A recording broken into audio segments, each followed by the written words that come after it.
রে ছুরি, আমি আমি তখন ফোন করে বললাম চলো শোনা ঘুরে আসি, ঘুরতে গেলি না, এখন এর সঙ্গে কোথায় চললি, চোদাতে চললি নাকি ছুরি?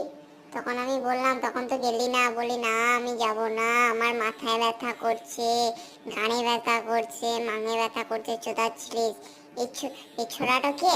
মাঙের ছুরি, হাত ধরে ঘুরে বেড়াচ্ছিস এই ছোড়াটার সঙ্গে? হ্যাঁ, বেশ করেছি ঘুরে বেড়িয়েছি, তোর কি? তোমার চুদতে পারিস না, কিছু করতে পারিস না, লাগাতে পারিস না, তুই পারলে আমাকে কিছু কিনে দিস। এই আমাকে আইফোন দেবে বলেছে, একবার চুদতে দিলে বলেছে iPhone 14 কিনে দেবে। তুই গাঁড় মারা, তুই অন্য মেয়ে দেখে লেগা। আরে ভাই, তুই একে চুদিয়ে ওরে কিনে দিবি নাকি আইফোন? যা ভাবে কিনে দি, তোরা দেখিস মাং মাং ভিখারি চোদা, আমি ওর অনেক বড় লোক, আমি অনেক বড় লোক, বুঝলি বালের ছোড়া। এ অনেক টাকা আছে বুঝলি, তোর মতন ছাতর চোদা না। এখন তো বলবি আমার বানাটা তো ভালো নয় না, ওই লেগে পয়সা থাকবে সেই বানাটাই ভালো লয়।